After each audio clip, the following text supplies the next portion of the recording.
Assalamualaikum warahmatullahi wabarakatuh. Selamat siang sahabat Fada dimanapun kalian berada. Kembali lagi bersama saya Sirin Rani. Di sini saya akan menyapa ruang dengar dan ruang pandang kalian dalam program kesayangan kita, yaitu Q&A Fada FM Reborn. Setiap pertanyaan pasti ada jawaban. Mantap. Nah, sahabat Fada, hidup di era transisi yang serba cepat seperti zaman sekarang ini memang sangat luar biasa.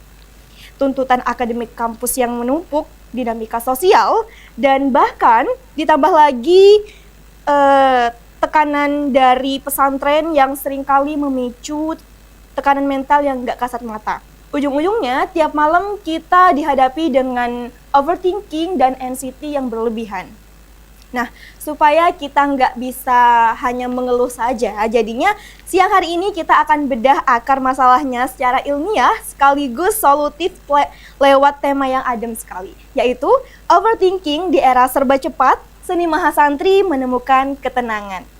Nah, maka dari itu, mari kita undang bersama pemateri utama kita siang hari ini. Beliau adalah Bapak Agus Sultan Imami, Sarjana Psikologi Magister Pendidikan. Monggo Bapak. Ya, terima kasih. Bus. Nah, teman-teman, sahabat Fada semua, Pak Sultan ini adalah dosen psikologi Universitas Nurul Jadid, sekaligus pemegang otoritas keilmuan akademis kita hari ini, yang bakal membedah struktur kognitif. Kenapa sih anak muda itu gampang cemas? Oke, karena narasumber kita sudah datang nih, sudah hadir di tengah-tengah kita. Kita perkenalkan dulu nih panelis pertama dan panelis kedua. Di sini ada Kak Zaki Maulana, selaku dari Lembaga Konseling Pesantren Nurul Jadid. Selamat siang Kak Zaki. Oke. Nah, di sini kita juga sudah bersama panelis kedua, yaitu Kak Faridatun Nuraini. Nah, selamat siang Kak Farida. Di sini Kak Farida adalah bimbingan konseling wilayah Azainiyah nih ya Kak ya. Oke. Nah, kita kan sudah lengkap nih informasi kita hari ini. Kita cek audiens dulu ya teman-teman ya. Sahabat Fada, setiap pertanyaan pasti ada jawaban. Oke, tepuk tangan dulu dong. Nah, pembahasan kali ini tentang overthinking di era serba cepat, seni mahasantri menemukan ketenangan. Memasuki hal ini nih, saya mau ke Pak Sultan dulu nih selaku narasumber utama, Pak. Pak Sultan, kalau kita berbicara soal overthinking, seringkali anak muda, terutama mahasantri nih ya Pak ya, sering kita itu bilang, nah kita overthinking nih, kita kena mental gitu, kita udah anxiety nih gitu, nah ya Pak ya. Nah, seperti apa Pak bedanya atau apa pasti ada bedanya antara memikirkan masa depan biasa atau dengan overthinking dan anxiety nih Pak? Oke, baik. Terima kasih Mbak Rati, panelis yang sangat cakap, Mas Zaki, Mbak Farida, membahas tentang anxiety hari ini itu. Anxiety itu muncul karena terlalu banyaknya informasi. Informasi yang didapat akhirnya menghilangkan fokus atau attention. Bagaimana murid atau seseorang, individu melakukan apa yang harusnya dia lakukan, namun tidak dia lakukan. Hal ini tidak sesuai dengan perkembangan kognitif yang sesuai dengan Piaget. Jean Piaget itu bilang bahwasanya kognitif itu ada 4 tahap atau 3 tipe lah. Jadinya ada prakonvensional, konvensional, dan pasca konvensional.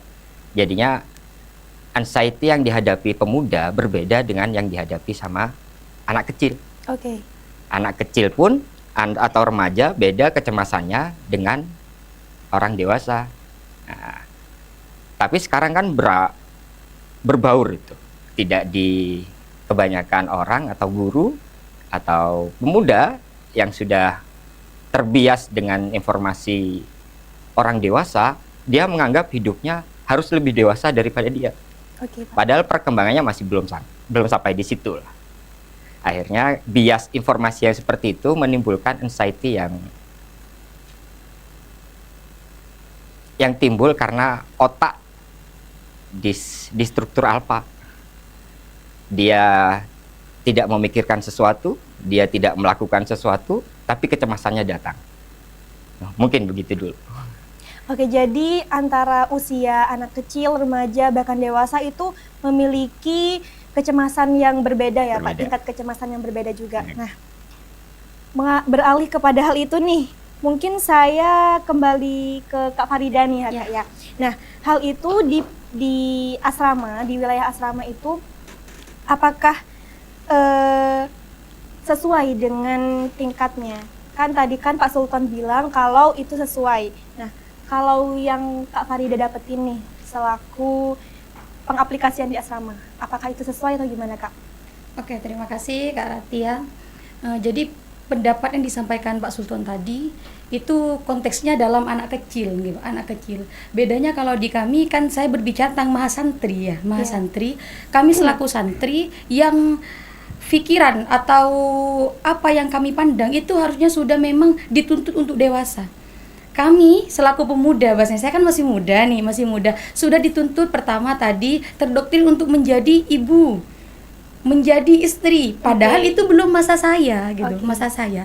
Apalagi di sini tingkat saya adalah mahasiswi aktif yang masih memiliki tanggungan untuk kuliah dan belajar. Di sisi lain di pesantren kita juga dituntut untuk menjadi wali asuh atau bahasanya menjadi ibu, yang itu sering sekali membuat para teman-teman yang ada di pesantren itu kadang kelelahan secara mental. Bahasanya bukan masanya, tapi kita diajari sudah sampai pada situ. Mungkin seperti itu yang sering terjadi, Mbak. Oke, berarti tetap ada sangkut paut ya Kak ya. Nah, dalam hal ini nih Kak Zaki, untuk lembaga konseling pesantren sendiri, apa ada stimulan apa yang akan dilakukan ke depan setelah ada penuturan dari panelis dan narasumber utama? Terima kasih atas kesempatan dan waktunya. Pertama, karena lembaga konseling pesantren ini merupakan salah satu inisiasi baru ketika melihat angka pendaftaran santri baru pada tahun 2021 sampai 2025 ini mengalami penurunan yang sangat signifikan, dan salah satu faktor penyebab diantaranya adalah price atau harga masuk pesantren sekarang sudah mulai meninggi. Yang kedua, di antara penyebab yang paling menjadi faktor turunnya peminat itu adalah tentang banyaknya aktivitas bullying dan dari berbagai macam bentuk, baik verbal atau non verbal. Melihat dari yang dipaparkan dari panelis 2 dan juga yang disampaikan oleh pembicara utama, sebenarnya ada kerancuan pada kami karena kami melakukan antisipasi dengan adanya lembaga konseling pesantren untuk melakukan konseling pada beberapa santri yang bermasalah. Meninjau sesuatu dalam tanda kutip ini sebuah masalah, kami perlu tahu tujuannya dulu. Karena sesuatu tidak bisa langsung disimpulkan bahwa itu masalah kalau tidak dikerti tujuannya. Kita bentuk tujuannya dulu apa. Kalau tujuan pesantren pada PSB yang sekarang, penerimaan santri baru sekarang, inisiatifnya adalah pesantren ramah santri, maka kalau itu yang menjadi arah kebijakan umum pesantren dan visi misi bersama sekarang yang perlu dicapai, maka sesuatu yang dapat menghambat kepada pesantren ramah santri ini menjadi masalah. Selama tujuannya bukan pesantren ramah santri, maka pemulihan tidak bisa dikategorikan masalah dulu. Artinya, sekarang karena inisiasi pesantren sudah mengarah kepada pesantren ramah santri, maka sesuatu yang menghambat proses mencapai ke sana, kita simpulkan itu sebagai masalah. Ini yang pertama. Yang kedua, ingin kembali kepada penyampaian dari narator utama, dari penyaji pertama. Begini, kalau memang paparan anxiety atau overthinking itu didapatkan dari bias informasi yang berlebih-lebihan, karena konteksnya adalah mahasantri yang lingkungannya di pondok pesantren, bagaimana mungkin mereka mendapatkan informasi yang sangat banyak padahal mereka akses pada teknologinya terbatas. Lalu overthinking yang dialami santri atau mahasantri di pesantren dengan akses media yang terbatas sehingga mereka tidak bisa mengakses media secara impulsif dan berlebihan, apakah sama dengan mereka yang di luar yang mengakses media secara terbatas? Kalau tidak sama, overthinking yang didapatkan atau dirasakan oleh mahasantri yang ada di pondok berupa apa kalau bukan dari paparan media? Mungkin itu bisa jadi pemantik diskusi kita, yang awam dan kurang pengetahuan seperti kami bisa mendapatkan informasi tambahan dan pengetahuan lebih dari narasumber. Barangkali kami kembalikan kepada. Oke, mungkin bisa dijawab dulu ya Pak ya pertanyaan dari Kak Zaki nih Kak Ustadz. Oh, yang gitu. Bias informasi yang didapat itu bukan lantas banyaknya sumber yang didapat. Namun yang saya sebut bias informasi itu lingkungan dewasa dipaksakan pada remaja. Itu jadi bias. Karena kita pakai Kohlberg saja. Kohlberg itu bilang bahwasanya moral itu kan ada 6 tingkatan itu. Iya. Atau ada 3 tahap, ada 3 level lah. Yang pertama kan takut hukuman, sama orang melakukan sesuatu itu gara-gara takut dihukum dan ingin dipuji. Oke. Itu level pertama. Moral dibentuk karena ada hukuman dan ingin pujian. Sedangkan yang kedua, level yang kedua itu, Kohlberg itu bilang bahwasanya moral manusia, moral individu itu untuk menunjukkan kompetensi dirinya dan adanya kontrak sosial.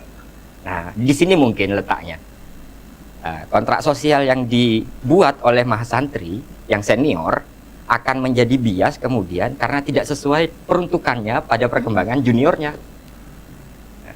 Padahal yang senior kan, oke. Yang level yang ketiga itu adalah level moralnya manusia itu, moral individu itu dibentuk sama etik atau wisdom, kebijaksanaan. Nah, jadi senior yang Mbak Farida bilang, wali asuh dituntut begitu itu pesantren inginnya mahasantri itu belajar tentang bagaimana kebijaksanaan sesuai dengan tuntunan pendidikan agama Islam tentunya.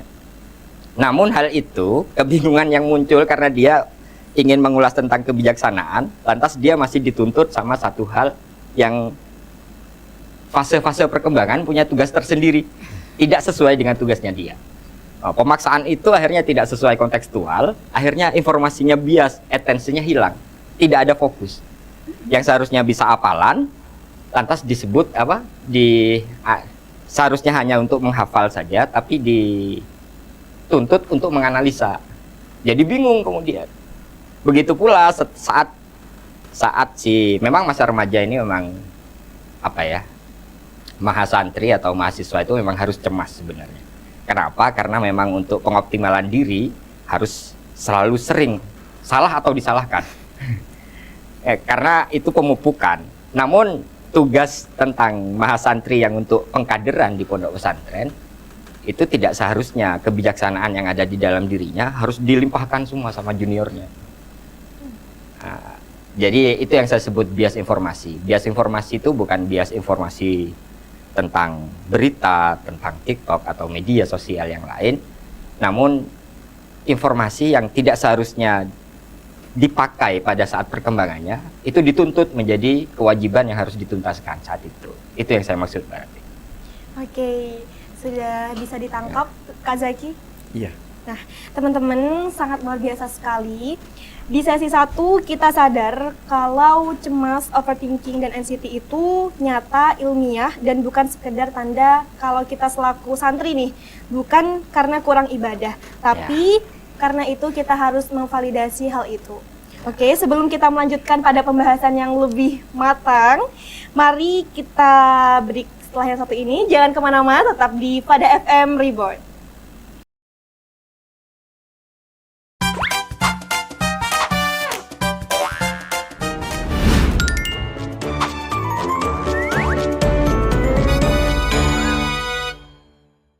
Halo sahabat Fada, kembali lagi di Q&A Fada FM Reborn. Setiap pertanyaan pasti ada jawaban. Oke, nah di sesi pertama kita sudah mendapatkan pemaparan secara saintifik dari narasumber utama dan rancangan pengaplikasian dari panelis 1 dan 2 nih sahabat. Nah sekarang kita beralih ke audiens di studio nih. Sahabat Fada, apa ada yang perlu ditanggapi dari pembahasan pada sesi pertama? Ya. Oke, silahkan. Mungkin di sini kan temanya itu membahas tentang overthinking di era serba cepat yang mana fokusnya itu seni mahasantri menemukan ketenangan. Oke, ya. Mungkin yang ingin saya tanyakan itu Saya di sini kebetulan berdomisili seorang santri, lebih tepatnya di wilayah Azania. Mungkin yang saya tanyakan itu kan kita di pesantren diajarkan untuk pasrah dan tawakal nih. Seperti itu. Ya mungkin nggak jauh beda, pertanyaannya itu lebih kepada mental dan bagaimana sih cara mengatasi stres kita itu, yang mana kita itu harus menerapkan konsep pasrah dan tawakal. Oke, saya ulang ya. Ini bagaimana pesantren menerapkan konsep pasrah dan tawakal untuk mahasantri ya. Oke. Nah, mungkin kita ke panelis kedua dulu nih, selaku bimbingan konseling wilayah Azania dulu. Baik, terima kasih Mbak. Kalau sudah mahasantri dihadapkan dengan pasrah tuh kayak kontra gitu ya. Karena kita tuh kritis bahasa mereka tuh. Kita tuh kritis, harusnya kita bisa dan mampu berpendapat. Kenapa kita diminta pasrah? Namun pasrah yang dimaksud di sini tuh bukan pasrah kepada apa yang sudah ditetapkan oleh orang-orang sekitar. Pasrah mendapatkan Allah itu, lagi-lagi Allah itu tidak akan menguji keimanan seorang hamba di luar batas kemampuannya. Saya tuh dulu sebagai sebagai mahasantri juga sama, sering seperti itu. Saya sering mengejar kepada potensi dan potensi. Namun itu yang saya lupa. Saya lupa melibatkan Allah di dalam segalanya. Namun ketenangan itu hadir saat apa? Saat saya itu merasa dibimbing atau merasa jalan saya itu menuju kesuksesan itu mulai teratur gitu. Ketika pertama usaha saya, tawakal dan pasrah itu dijadikan satu. Kita yang berusaha, maka Allah yang menentukan. Sebab kalau kita nggak pasrah, kita kadang menolak dan membuat diri stres. Apalagi posisi kita memang sebagai dituntut akademik dan dituntut dengan banyak hal. Tapi menurut saya lagi-lagi kembali kepada bagaimana kita mengatur diri kita. Kita menjadi santri, lalu kita menjadi mahasiswi, itu adalah sebuah pilihan. Yang mana di awal ketika kita masuk ke dalam pesantren, itu sudah ditandatangani atau sudah disetujui. Berarti nggak ada alasan dong kalau kita mau menolak apa yang sudah kita pilih. Ya ketika kita berani memilih, maka kita harus berani mempertanggungjawabkan dengan apa? Ya dengan sama seperti itu. Dengan hal yang ketika pilihan itu terasa berat, kita husnuzon ya. Di pesantren tuh sering diajari husnuzon. Ya Allah, mungkin memang kalau jalannya gak sesuai dengan yang saya harapkan, kesuksesan ini apalagi mahasantri mau ikut lomba keluar terasa sulit, atau punya masalah yang luar bisa akses internet tapi kita enggak. Tapi Allah punya cara lain. Toh buktinya mereka yang ada di pesantren tidak pernah gagal atau minim gagal. Sebab apa? Juga jumlah stres yang ada di pesantren, stresnya mereka itu karena pertama, karena harus menghadapi anak asuh gitu ya, menghadapi amanah gitu. Tidak ada stres tentang hal-hal terkait. Sebab tadi kan ada kita tidak begitu menuju kepada teknologi, enggak, yang membuat seringkali lihat TikTok atau lihat Instagram tuh membuat kepala semakin stres gitu bahasanya. Kalau kita enggak. Dan kalau di Dalbar atau di wilayah manapun, ketika kita stres kita punya tempat pulang yang biasanya sering kita sebut makbaroh ya, atau asta. Kita mengadu pada kiai, dan ini sudah sepakat semua santri merasakan ini pastinya. Masalah sebesar apapun ketika kita minta bimbingan kepada guru, kita datang, tangisan itu keluar, terasa jalan ini memang semakin mudah. Dan itu terjadi pada diri saya sendiri gitu. Mungkin seperti itu, Mbak. Oke, ini berbicara tentang husnudzon nih Kak ya. Iya. Nah, dalam psikologi sendiri nih Pak, apakah hal yang diujar oleh panelis kedua kita itu baik untuk husnudzon atau seperti apa nih Pak? Nah, mohon maaf ya, Mbak Farida, Kak Larati, Kak Zaki. Itu yang analisa tentang pasrah dan tawakal. Itu kan banyak tingkatan. Iya. Jangan memposisikan diri kita yang sedang berjuang lantas seperti halnya pasrahnya orang tasawuf. Oke. Itu beda jauh, bias informasinya jauh. Kita harus jauh, kita harus giat belajar, kita harus sesuai. Kita masih berjuang terus-menerus. Ya, pasrah dan tawakal menurut pandangan kami, ya ambil yang santai-santai saja. Bahwasanya Nabi itu yamshuna fil aswaq, jalan-jalan ke pasar. Oke. Yusallimur raqib, kan ajarannya Rasulullah begitu. Nggak terlalu tinggi banget. Sedangkan kita kan biasa informasinya muncul. oh ternyata orang Buddhis itu pasrahnya begini. Ternyata orang dahulu, orang Salafiyah, mbah-mbah kita itu tasawufnya begini, pasrahnya begini, husnudzonnya, apalagi husnudzonnya. Jadinya bias yang seperti itu, lantas tidak ada pondasi atau keilmuan yang melandasi perlakuannya, kelakuannya, akhirnya menjadi anxiety, berkepanjangan. Karena dia menuntut keadaan ini sesuai dengan keinginannya dia. Padahal kita kan ngikuti Rasulullah, ngikuti Al-Quran hadis, ijma qiyas. Jadinya tidak terlalu tinggi. Kita disuruh, sering saya bilang pada mas santri atau teman-teman dosen juga, Iya, Pak. karena terlalu banyak analisa, lantas kita lupa menyapa. Padahal ajarannya Rasulullah itu silahkan memberikan salam bagi orang yang berkendara pada orang yang berjalan. Ya, yusallimur raqib ilal masyi, wal masyi ilal qaid, dan berilah salam orang yang jalan pada orang yang duduk. Wal qalil ilal katsir, kan?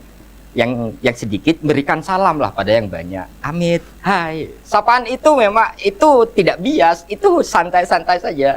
Tapi karena kita terlalu banyak, pasrah tuh gimana ya? Terus nyedon tuh gimana ya? Nggak terlalu panjang-panjang. Kita tidak ada di dunia halusinasi, tidak di waham. Apabila tuntunan agama dianggap waham, tidak kontekstual, akhirnya terjadi anxiety. Dan itu yang saya sebut bias informasi. Orang nggak bisa lagi menyapa orang lain karena tuntutan tugas, karena tuntutan ingin diideal. Padahal Rasulullah sendiri yang syuna fil aswaq, jalan-jalan ke pasar. nggak terlalu tinggi kayak seperti halnya iwaham kita. Informasi itu seakan-akan itu ada di dunia tinggi dan kita tidak bisa melampauinya. Santri itu sudah bagus. Diamnya santri itu sudah jalisul fi majlisil ilm.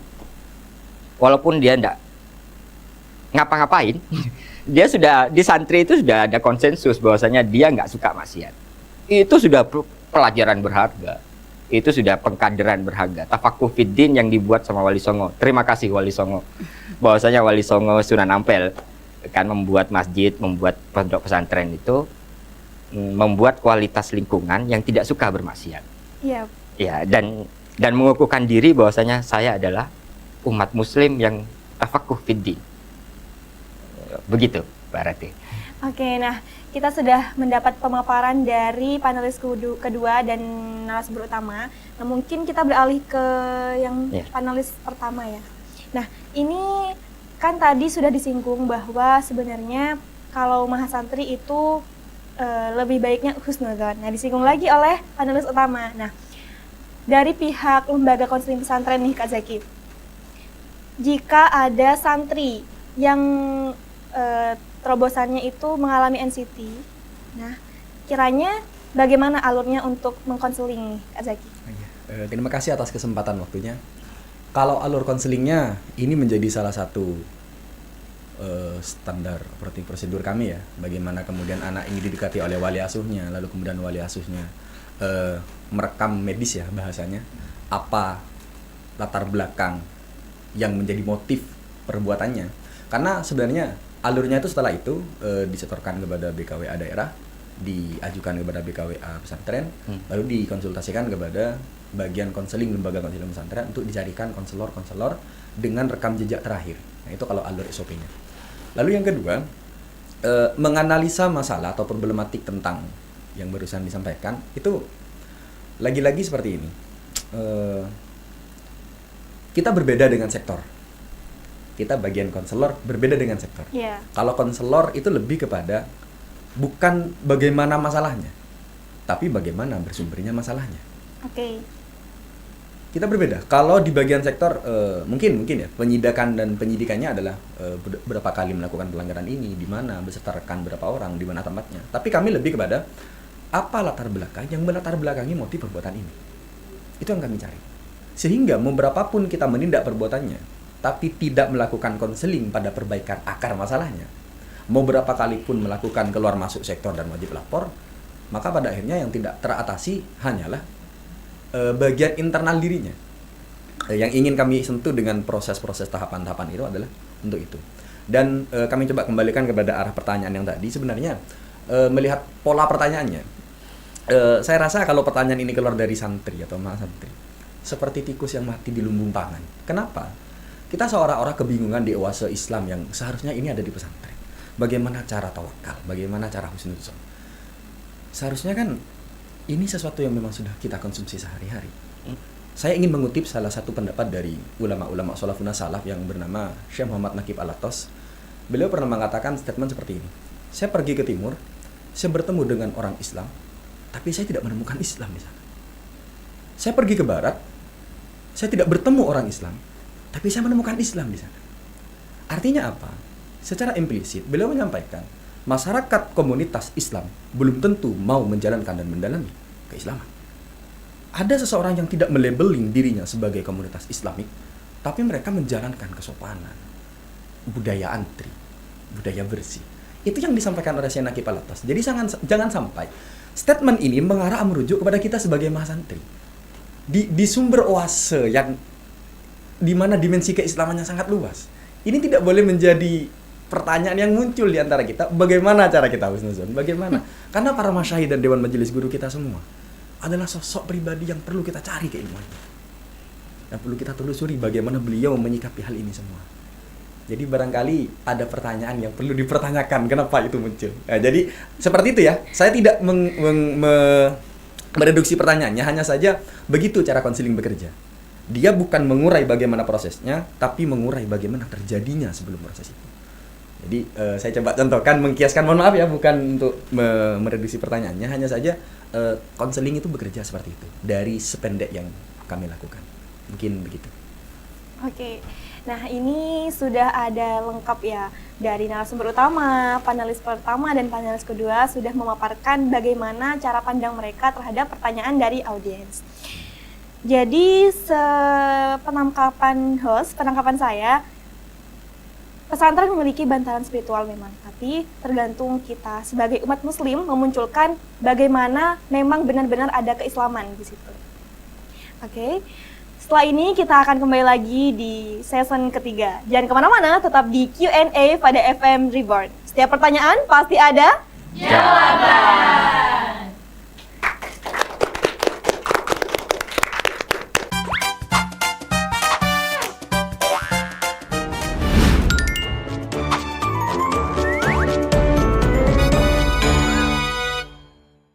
Oke, halo sahabat Fada, kembali lagi bersama saya Sirin Rani di Q&A Fada FM Reborn.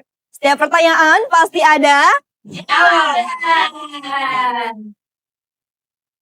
Nah, ini memasuki sesi ketiga, yaitu sesi yang paling kita tunggu-tunggu karena di sini membahas tentang seni merawat ketenangan sesuai dengan tema kita kali ini. Nah, karena kita di sini setelah keluar dari studio ini kita ingin membawa bekal taktis tentunya ya. Nah, Pak Sultan selaku pembuka solusi nih, Pak. Mungkin boleh kasih kita semua di sini bocoran teknik pertolongan pertama ketika kita mengalami NCT atau hal semacamnya. Ya, terima kasih Mbak Ratih. Ya, ala bidzikrillah tatmainnul qulub. Banyak sekali itu. Hal pertama saya yakin, saya setuju dengan panelis bahwasanya pondok pesantren itu sudah tempatnya keagungan. Nggak mungkin ada kecemasan. Iya. Kalau ada mahasantri yang cemas berarti kurang Islamnya. Karena Islamnya itu wa may yuridillahu ayyahdiyahu yashrah sadrahu bil Islam. Islamnya jika ada yang dikehendaki untuk mendapatkan hidayah dan itu yang diyakini santri yang berusaha terus begitu, yashrah sadrahu bil Islam, pasti dadanya lapang. Iya.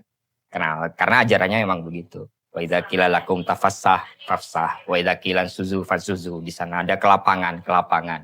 Laqad ja'akum rasulun min anfusikum azizun alaihi harisun alaikum bil mu'minina raufur rahim.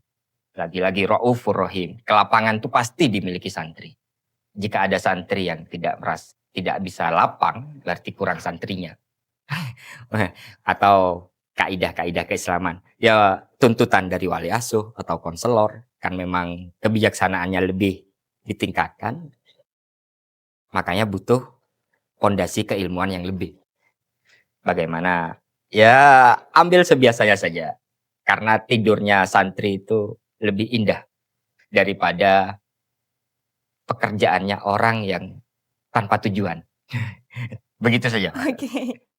Ini berarti dari narasumber utama, ambil biasa saja sebenarnya ya, tidak perlu terlalu dipikirkan hal Ya. itu. Nah, mungkin kita kembali ke panelis kedua nih ya Kak Farida. Selaku bimbingan konseling wilayah Azainiyah, mungkin apa yang dilakukan atau nasihat apa yang akan diberikan kepada mahasantri atau mahasiswa santri yang sedang dikonseling di wilayah Azainiyah? Sebelum ke LKP ya tentunya. Baik, terima kasih Kak Rati. Kalau dari saya sendiri tuh, satu, jangan pernah berhenti belajar. Karena setiap hidup itu adalah pelajaran. Tidak ada masalah dalam hidup, yang membuat masalah adalah bagaimana kita menanggapi apa yang datang kepada kita. Kalau kita menganggap semuanya adalah pelajaran, maka kita tidak akan pernah berhenti untuk tahu dan tahu dan tahu. Yang ada kita tidak akan menyalahkan, tapi kita akan mempelajari hal ini lagi. Oh, mungkin seperti ini, mungkin seperti ini. Yang kedua, yang selalu membuat saya itu bersama teman-teman bisa menenangkan orang-orang saat saya melakukan menjadi konselor gitu ya. Kata Allah, aku tergantung bagaimana prasangka hambaku, kata Allah. Jadi aku bagaimana tergantung prasangka kamu. Ya kalau kamu pengen punya masalah besar, ya berprasangkalah seperti itu. Jadi kalau kita mau tenang, ya udah tenang aja. Sebesar apapun masalah, namun hati kita mengatakan, "Ya Allah, berarti tanda kalau Engkau sayang padaku." Setenang itu diri kita, maka Allah akan berikan itu. Allah tidak jadikan masalah itu sebagai bahan untuk membuat diri kita stres. Tapi Allah jadikan masalah yang datang sebagai bentuk menguji ketingkatan iman kita atau keikhlasan kita dalam pengabdian. Itu kalau dari saya seperti itu sih, Pak. Jangan pernah berhenti belajar dan harus selalu husnuzon ya kepada Allah ya, bahwa semuanya memang Allah yang ngatur, kita nggak bisa apa-apa. Mau sekuat apapun, tetap ketetapan di Allah. Libatkan Allah dalam semuanya, insya Allah ketenangan yang dimaksud, ketenangan menjadi mahasantri, ketenangan menjadi pengurus, ketenangan menjadi apapun itu, insya Allah bisa kita dapatkan. Begitu, Pak. Oke, di sini jawaban dari panelis kedua adalah jangan pernah berhenti belajar, dan untuk ini jangan pernah berhenti belajar dan juga tidak seuzon kepada Allah ya. Iya, selalu. Nah, kembali ke panelis pertama nih Kak Zaki. Tapi saya ingin berpindah sedikit pertanyaannya nih Kak Iya, Zaki. monggo. Nah, ini kan kita bahas tentang mahasiswa santri. Nah, gimana nih?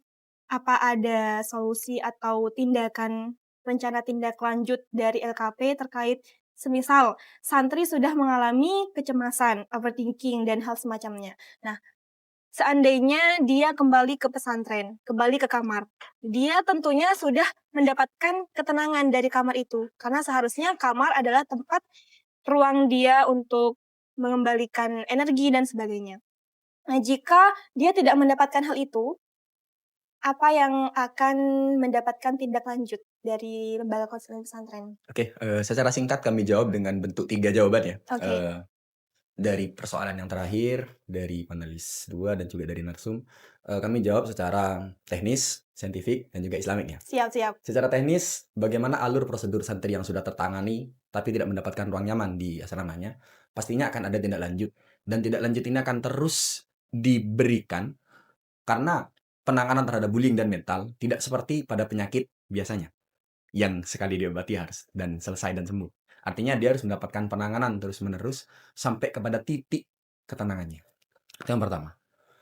Yang kedua, secara saintifik memang seperti ini. Dari beberapa sumber ya, mohon maaf kami coba membahas secara saintifik dulu. Manusia memiliki kerangka otak dengan ciri-ciri ada bagian sistem limbik dan prefrontal cortex yang tujuannya dan fungsinya adalah merangsang kepekaan terhadap fenomena logis. Sistem limbik dan prefrontal cortex ini bekerja seperti rangsangan pada sistem saraf, peka terhadap rangsangan sekitar. Akan tetapi sistem limbik dan prefrontal cortex ini peka terhadap situasional. Itu yang mengakibatkan pada satu tahapan yang dikenal oleh beberapa teoriwan itu sebagai fenomena naratif social influence. Di mana naratif social influence ini artinya adalah seseorang cenderung mengikuti sekelompok banyak golongan yang dianggap benar meskipun tidak benar. Oke. Jadi naratif social influence ini munculnya anggapan dalam prefrontal cortex akal kita bahwa semakin banyak yang melakukan, semakin benar yang dilakukan. Nah, untuk mengantisipasi ini secara saintifik ada salah satu teoriawan yang saya kenal, beliau juga menyampaikan tentang bagaimana mengantisipasi ini dengan John Edge itu berpendapat bahwa untuk mengantisipasi hal ini, naratif social influence ini, keikutsertaan kepada narasi-narasi negatif, banyaknya golongan yang melakukan tapi belum valid kebenarannya yang dilakukannya, yakni dengan teori internal locus of control, di mana keautentikan diri itu dinilai bukan dari seringnya kita mengikuti orang lain, tapi seberapa orisinal kita keluar dari orang lain. Jadi kita menganggap bahwa otentik itu ketika kita sama dengan yang lain. Dari teori internal locus of control ini berbanding terbalik. Bahwa semakin kita memunculkan identitas diri, semakin otentik kita. Bukan menyamakan diri kita dengan yang lain.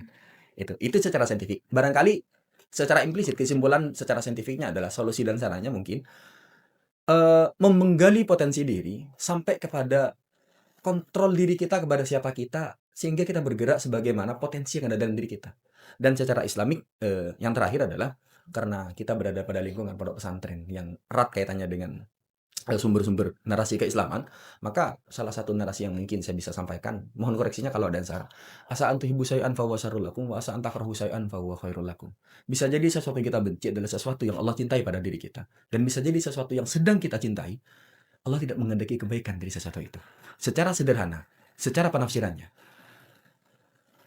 menanggapi kudrat dan iradah yang turun kepada kita dari Allah Subhanahu wa taala, meskipun itu tidak sesuai dengan keinginan kita, yang benar adalah membuat diri kita selalu berbaik sangka kepada yang diturunkan oleh Allah pada kita, bukan Allah dipaksa untuk menuruti prasangka kita. Yang benar adalah membuat diri kita selalu berbaik sangka kepada yang diturunkan Allah pada kita, bukan memaksa kehendak Allah sesuai dengan prasangka dan keinginan kita. Nah, maksud dari yang namanya asa antu ibu saya anu wasarulakum. Jadi seperti itu.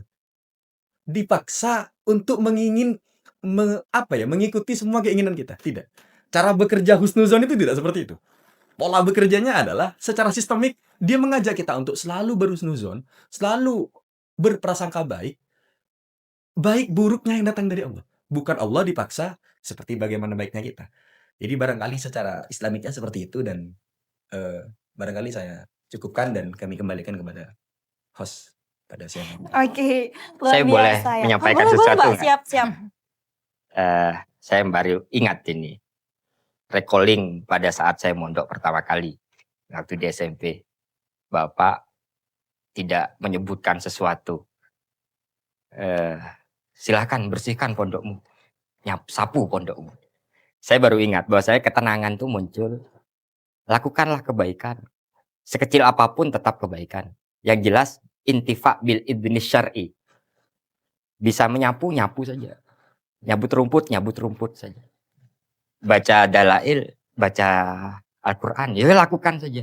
Hal kecil apapun tanpa mengharapkan banyak, tanpa terbias banyak. Ada tugas, selesaikan. Dan diingat, saya paling ingat sekali bahwasanya si ayah ini bilang, bersihnya pondokmu itu jadi tanggung jawabmu. Bersihnya kampusmu itu adalah tanggung jawabmu. Jadi kita gak menuntut banyak orang, tapi kita melakukan hal kebaikan. Intifa bil idzni syar'i, yang jelas. Udah beres sepertinya. Tenang insya Allah. Tapi doakan juga kita. Ya, terima kasih. Oke, siap. Luar biasa ya teman-teman. Tepuk tangan dulu dong untuk pembahasan kali ini. Oke, sahabat Fada, kesimpulan besar obrolan kita siang hari ini itu menjadi mahasantri yang resilient atau tangguh itu bukan berarti tidak boleh capek, tidak boleh mengeluh. Ya. Tapi seni utamanya adalah kita tahu kapan kita harus memvalidasi emosi kita, kapan kita harus berkonsultasi secara ilmiah, dan kapan kita harus merekonstruksi ketenangan lewat sujud dan kepasrahan kita sebagai santri ya, tentunya. Alhamdulillah saat selesai makan. Alhamdulillah selesai makan. Bismillah sebelum makan. Bismillah sebelum makan. Oke, terima kasih banyak Pak Sultan, Kak Zaki, Sama-sama. dan Kak Farida. Sama-sama. Ilmu mahalnya kali ini benar-benar bisa membuka pandangan kita tentunya. Terima kasih juga untuk seluruh kru di sini, audiens dan semua yang ada di sini. Saya Sirinani Fatimah, pamit undur diri, jaga kesehatan mental, nikmati proses perjalanan, temukan tenangmu.